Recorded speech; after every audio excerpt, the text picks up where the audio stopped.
Analysis of JEE Mains 23 January 2025 shift 1। तो ये इसी साल का पेपर है। इसका डिस्कशन हम लोग कैसे करेंगे, पहले क्वेश्चन के बारे में बात कर लेंगे, जो मेन पॉइंट्स है उनको डिस्कस कर देंगे। साथ में ये भी देखेंगे कि पेपर डिफिकल्ट था, इजी था या मॉडरेट लेवल था, और हमें स्कोर कैसे करना है ऐसे पेपर्स में। ठीक है, देखिए कुछ क्वेश्चन पे बात करते हैं। देखो एक क्वेश्चन या यहाँ पर जो इसकी मेमोरी वाले पॉइंट्स है उनको हम डिस्कस कर लेंगे, क्या क्या ध्यान रखना है पेपर में आपको। जैसे एक क्वेश्चन इसमें था इलेक्ट्रोनेगेटिविटी पे बेस्ड, तो आपको इलेक्ट्रोनेगेटिविटी का ऑर्डर बनाना था और आंसर क्या था, fluorine, chlorine, bromine, iodine. It is a very very basic question. अगला क्वेश्चन बेटा यहां पर आया था कि बॉइलिंग पॉइंट्स ऑफ सॉल्यूशन के बारे में बात करनी थी कि किसका बॉइलिंग पॉइंट ज्यादा है किसका कम है, और डिफरेंट सॉल्यूशन दे रखा था, and that was based on the van't Hoff factor. उसमें लगाना है delta TB is equal to I K B into M. Molarity की वैल्यू अलग थी, ऐसे क्वेश्चंस में हम लोग molarity is equal to molarity मान लेते हैं। ठीक है, और delta TB it is the elevation in boiling point, उसकी वैल्यू क्या होगी, TB dash minus TB is equal to I K B into M.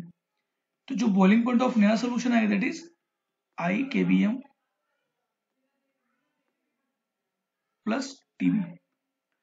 तो अगर वाटर है तो बॉइलिंग पॉइंट हमारा कितना हो गया, 100 डिग्री सेल्सियस। केल्विन में 273 ऐड कर देना।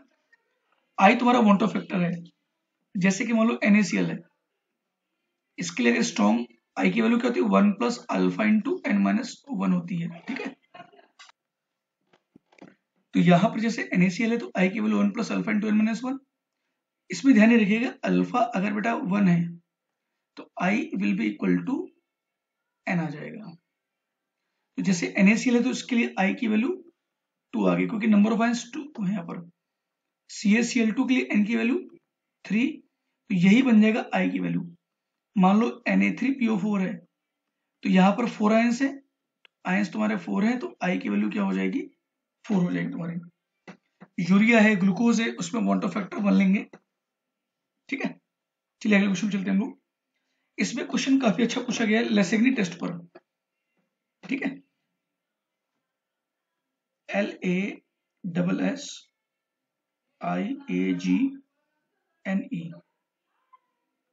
लेसेग्नेस एक्सट्रैक्ट बोल दो या टेक्स्ट बोल दो। इसमें क्वेश्चन ये पूछा गया है कि जो एक्सट्रैक्ट हमारा है इसको हम बॉयल कर रहे हैं with dilute HNO3 for the या before the testing of halogens. Lassaigne extract में करते क्या है बेटा, हम लोग सल्फर है, हेलोजन है, नाइट्रोजन है, इनके टेस्ट करते हैं हम लोग। ठीक है, तो हेलोजन के टेस्ट में अगर उसके अंदर नाइट्रोजन रहा या फिर सल्फर रहा, लेसेग्नी जब एक्सट्रैक्ट बनाते हो तो कंपाउंड के अंदर जो नाइट्रोजन है वो साइनाइड फॉर्म में चला जाता है और सल्फर चला जाएगा सोडियम सल्फाइड फॉर्म में। ये बन गया। तो अब यहां पर HNO3 का जब यूज होगा तो cyanide will decompose and you will get HCN here, और ये गैस फॉर्म में बाहर निकल जाएगा।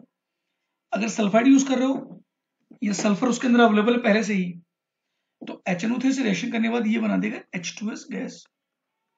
तो सोल्यूशन में अगर साइनाइड या सल्फर फॉर्म हो गया है उसको हमें हटाना जरूरी है, अदरवाइज हेलोजन के टेस्ट में वो इंटरफेरेंस क्रिएट कर देगा, इसलिए इसको हम हटाते हैं। और ये आपकी NCERT की एग्जैक्ट लाइन से उठाया गया है, तो बेटर होगा लेसेग्नी एक्सट्रैक्ट जहां पर मेंशन है उसको आप अच्छे से पढ़ लें थ्योरी को, वहीं से सीधा क्वेश्चन पूछा गया है ये वाला। ठीक है, आगे चलते हैं नेक्स्ट क्वेश्चन की तरफ। एक क्वेश्चन यहां पर कोऑर्डिनेशन कंपाउंड्स में लिया गया है NiCl4। ये IIT का आया हुआ क्वेश्चन है, बिल्कुल सिमिलर टाइप क्वेश्चन आ चुका है -2, और यहाँ पर NiCO4 है, JV का PYQ में आया हुआ क्वेश्चन है। तो ये क्लोरीन आपका वीक फील्ड लिगेंड है, CO तुम्हारा स्ट्रॉन्ग फील्ड लिगेंड है।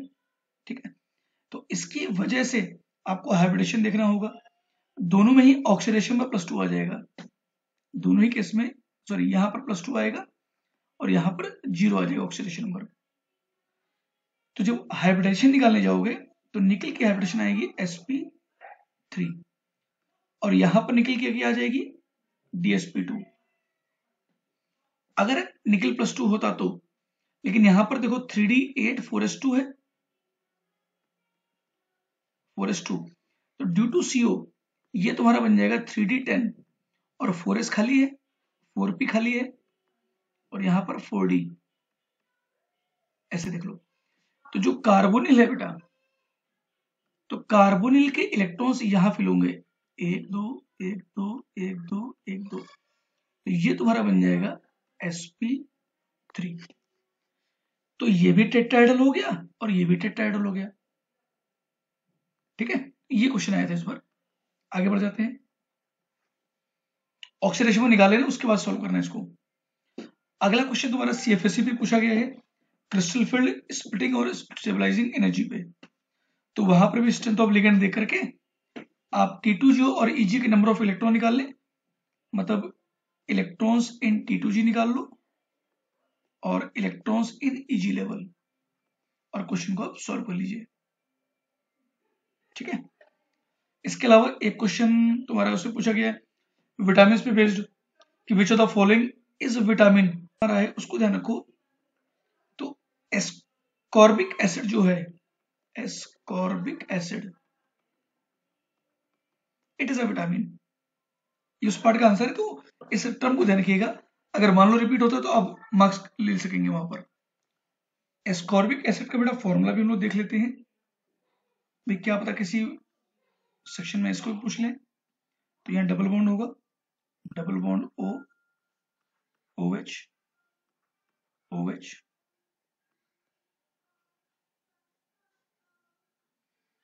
यहाँ पर बैक साइड पे हाइड्रोजन एटम लगा हुआ है, यहाँ पर बैक साइड पे OH लगा हुआ है और यहाँ पर सिंपल OH है, और ये तुम्हारा विटामिन C का भी फॉर्मूला हो गया। ये कौन सा हो गया? विटामिन C का फॉर्मूला हो गया, ऐसे। ठीक है, इसको हमें ध्यान रखना है। अब आगे बढ़ते हैं क्वेश्चन की तरफ। एक क्वेश्चन थोड़ा लेंदी सा पूछा गया था, उसमें रिएक्शन दे रखी है, सीधे बेटा यहाँ रिएक्शन नहीं बता दे रहा आपको रीजन के साथ में। तो वहां पर हमारे पास नाइट्रोबेंजीन दिया गया है,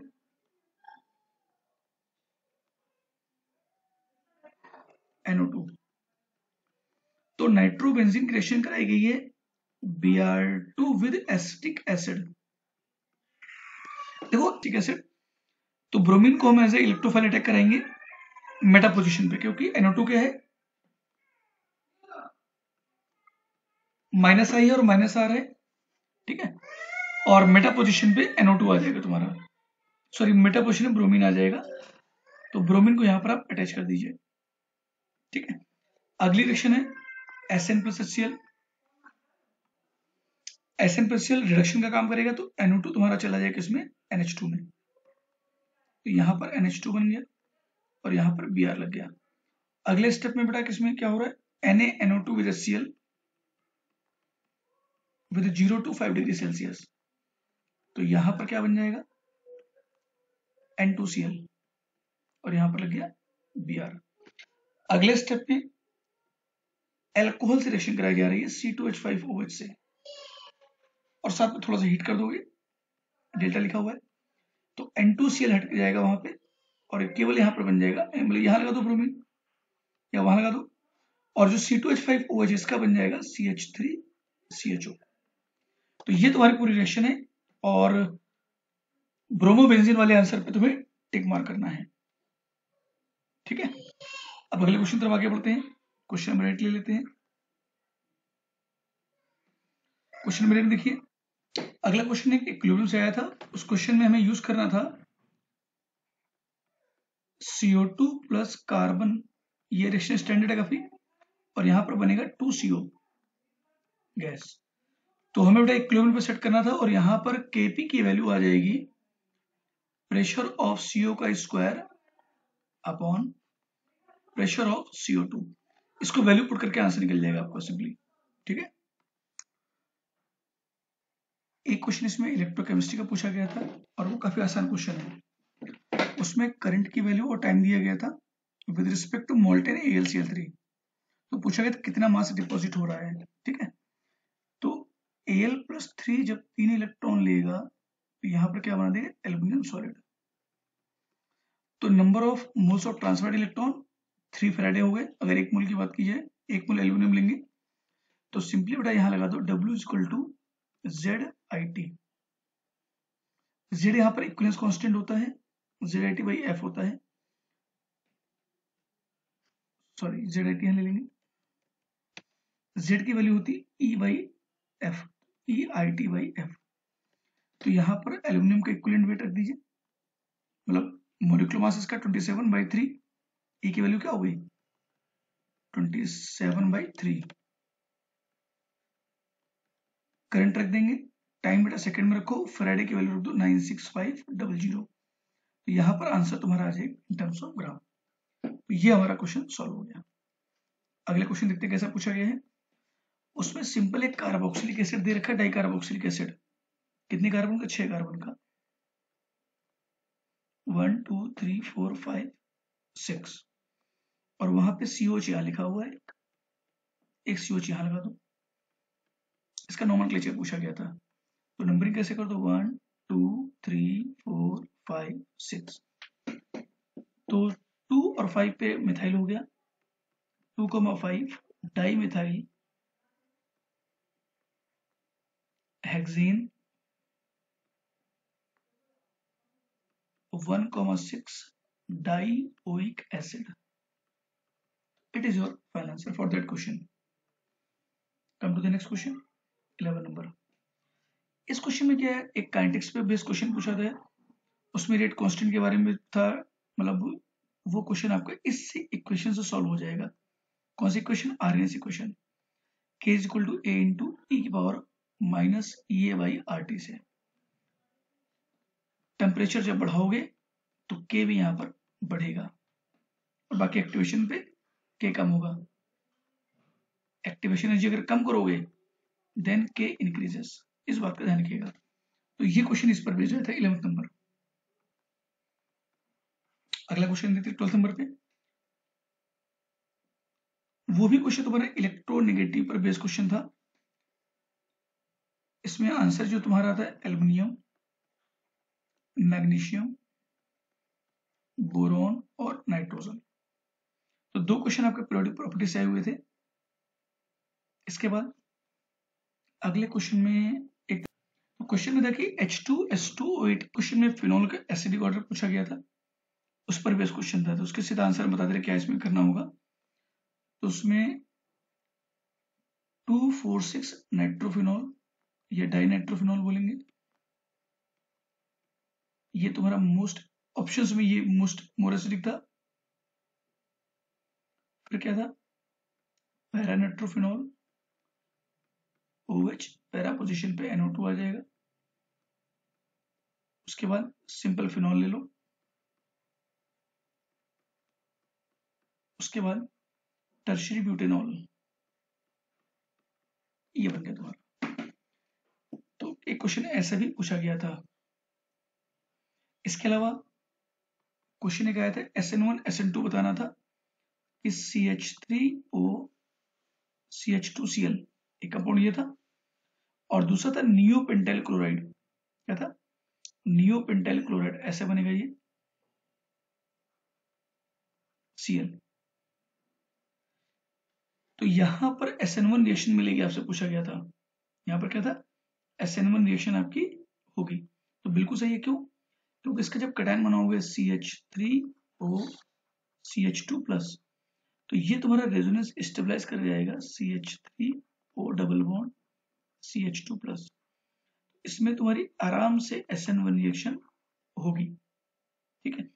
और बोला गया था इसमें SN2 रिएक्शन होगी, इसमें SN2 होगी, ठीक है। लेकिन डिफिकल्टी से, अगर SN2 डिफिकल्टी से हो रही, SN2 तो हो रही मतलब 1 डिग्री कार्बन है, ठीक है। तो 1 डिग्री कार्बन पे SN2 तो होता है, लेकिन यहाँ पर हिंडेड पोजीशन है, तो SN2 तुम्हारा क्या होगा, डिफिकल्टी से होगा। और यही तुम्हारा दूसरा स्टेटमेंट था। तो इसका मतलब पहला स्टेटमेंट भी ठीक है और दूसरा स्टेटमेंट भी ठीक है। अगर होता CH3Cl तो SN2 अच्छी तरीके से होता है, एंड सॉल्वेंट मेंशन था नहीं, तो जो कंडीशन थी तो ये SN2 होगा, क्योंकि 1 डिग्री कार्बन है, ये 1 डिग्री एल्काइल है। बट बल्कीनेस होने की वजह से SN2 थोड़ा सा डिफिकल्टी से होगा, क्योंकि SN2 में न्यूक्लियोफाइल को बैक से अटैक करना होता है। समझ गए होंगे।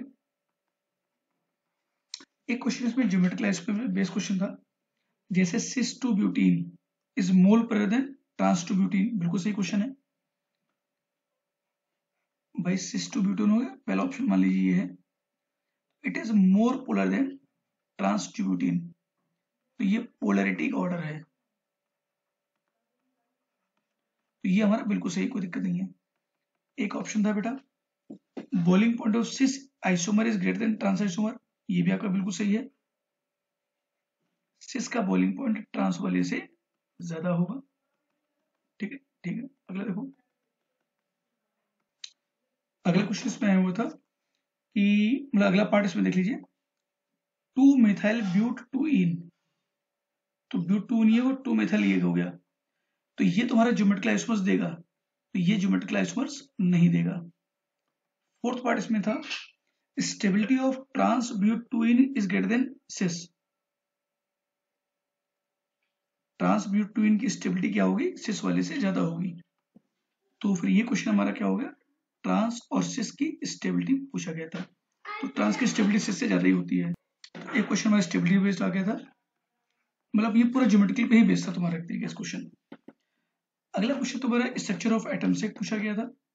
स्ट्रक्चर ऑफ एटम में क्या था, रेडियस का फॉर्मूला यूज करना, R equal to R naught n square by Z, तो आर नॉट की वैल्यू याद रखना 0.529 एंगस्ट्रॉम, या आंसर को आर नॉट या ए नॉट टर्म्स में भी छोड़ सकते हो अगर हाइड्रोजन है तो।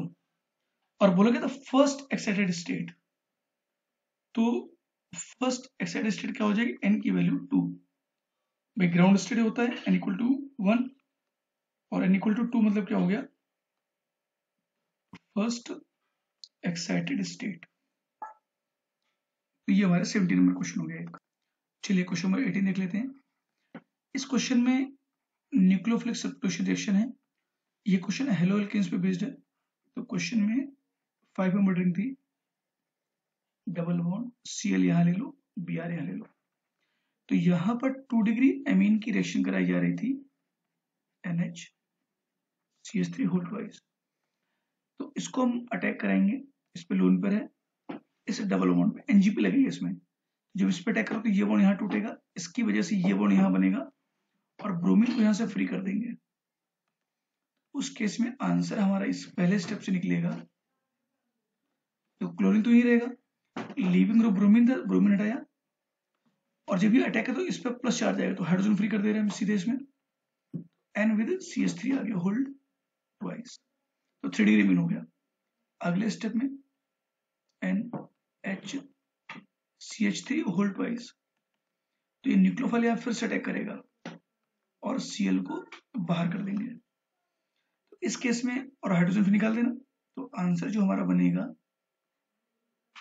ये है, ऊपर N CH3 होल ट्वाइस और नीचे वाले में भी N CH3 होल ट्वाइस, तो ये आंसर इसका बन जाएगा तुम्हारा। तो ये रिएक्शन आई थी, इसको देख लिया अच्छे से। अगला क्वेश्चन देखिए क्या आया था, नाइट्रोबेंजीन, एक क्वेश्चन ऊपर आ चुका है, ये दूसरा क्वेश्चन नाइट्रोबेंजीन से ही दिया था, नाइट्रोजन कंपाउंड से ही, तो रिएक्शन सीधे देख लेते हैं।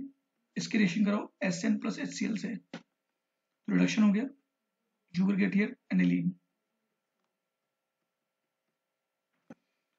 अगले स्टेप पे एनिलीन बना दिया है तो NaNO2 विद HCl डाल दो,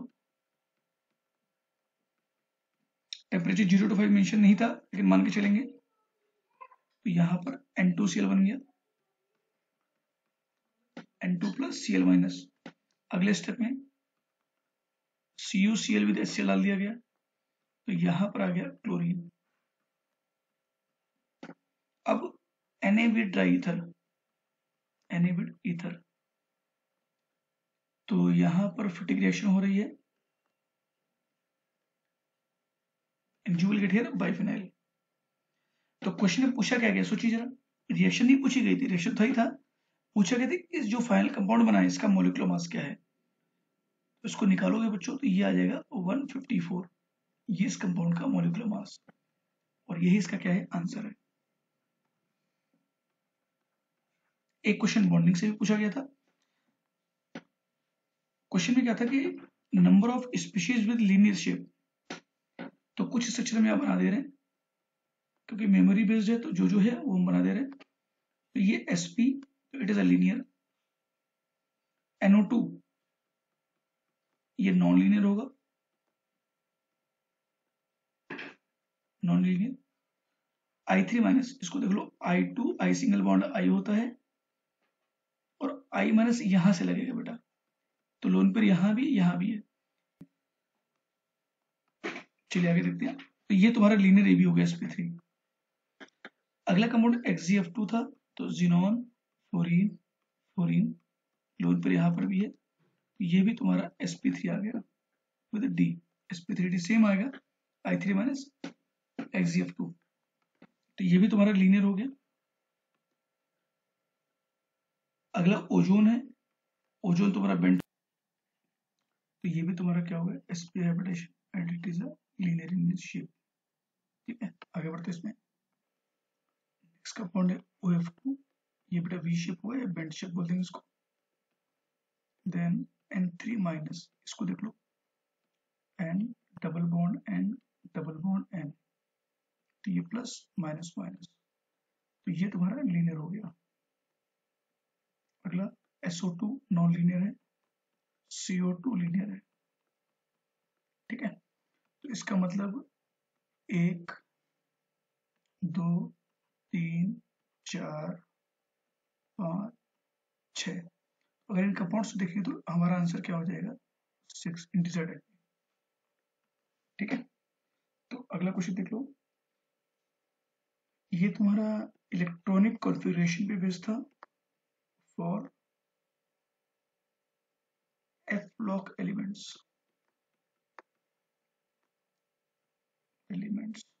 ये क्वेश्चन आप देख लीजिएगा इसको। आगे बढ़ते हैं। एक क्वेश्चन हमारे कैरेस मेथड पे था।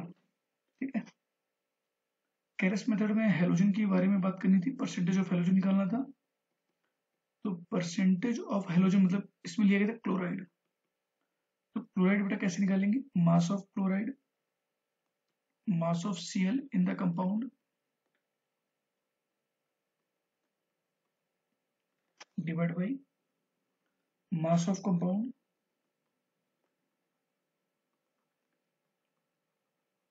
इंटू 100। तो ये तुम्हारा फॉर्मूला क्या है इस तरीके से। ठीक है, मास ऑफ Cl निकालने के लिए हमने इसमें बना लिए थे AgCl, तो AgCl अगर देखोगे ना तो 108 प्लस 35.5, ये हो गया 143.5। तो आपको लिखना क्या होगा 143.5 ग्राम में Cl तुम्हारा कितने ग्राम है, तो AgCl जो उसमें दे रखा है बेटा, और उसमें दे रखा 143.5 मिलीग्राम, तो उसके अंदर Cl निकाल करके उस वैल्यू को यहाँ रखो। मास ऑफ कंपाउंड क्वेश्चन में गिवन था 180 मिलीग्राम, उससे आंसर तुम्हारा निकल जाएगा। ठीक है, इसके अलावा एक दो क्वेश्चन और देख लेते हैं। अगला क्वेश्चन हमारा फेलिंग सोल्यूशन में बेटा, ये फेलिंग सोल्यूशन कौन कौन से कंपाउंड देंगे, तो फेलिंग सोल्यूशन बेटा तुम्हारे एल्डिहाइड देते हैं, तो CH3CHO देगा जो क्वेश्चन में दे रखा था, और ये वाला कंपाउंड देगा benzene with CH2OH, sorry CH2CHO दे देगा। एरोमेटिक एल्डिहाइड नहीं देगा, कीटोन नहीं देगा, अगर हेमी एसिटल है वो दे देगा, लाइक ये कंपाउंड बना हुआ है क्वेश्चन में, और यहाँ पर OH, ये कंपाउंड भी तुम्हारा देगा आराम से। ठीक है, इसके अलावा एक क्वेश्चन आया था स्टीरियोइसोमर्स फाइंड करने के लिए, कंपाउंड तुम्हारा ये दे रखा है, ये यहाँ पर OH है। स्टीरियोइसोमर्स जब निकालना है तो स्टीरियोसेंटर देखो, एक ये हो गया एक ये हो गया, तो 2 की पावर n, तो आंसर क्या होगा 2 की power 2, and this is your for the answer for the stereoisomers. मतलब इसमें ऑप्टिकल ज्योमेट्रिकल एक साथ जोड़ के निकालने हैं, कैसे D cis P trans L cis L trans, इस तरीके का क्वेश्चन होगा तुम्हारा ये। अगला क्वेश्चन तुम्हारा, क्वेश्चन में दिया हुआ था CO2 गैस रिलीज हो रही है, ठीक है, और उसकी रिएक्शन करवाई जा रही है, उसको देखते हैं। देखिए क्वेश्चन में क्या था, CO2 की रिएक्शन करवाई गई थी कैल्शियम हाइड्रोक्साइड सोल्यूशन से। तो सिंपली यहाँ पर क्या बन जाएगा, CaCO3 प्लस वाटर। मान लो उसके X मिली इक्विवेलेंट है, X में से X1 यहाँ कंज्यूम हो गया, और जो बचा मिली इक्विवेलेंट है CaOH का, इसकी रिएक्शन S से कराई गई है, तो CaCl2 प्लस वाटर। तो यहाँ पर मान लो X2 मिली इक्विवेलेंट यूज हो रहा है, और इन टोटल मिली इक्विवेलेंट कितना हो गया, X1 प्लस X2, ये मिली मोल आप इसको ले लें बेटा। तो दोनों से रिएक्शन करवा करके X1 X2 निकालो और X की वैल्यू को डिटरमाइन कर सकते हो यहाँ पर आप, ठीक है। तो कंडीशन के हिसाब से चीजों को डील कर लो। एक तरह से ये क्वेश्चन बैक टाइट्रेशन से पूछा गया था तुम्हारा। अगर हम इसकी ओवरऑल एनालिसिस की बात करें, अगर हम इसकी ओवरऑल एनालिसिस देखते हैं,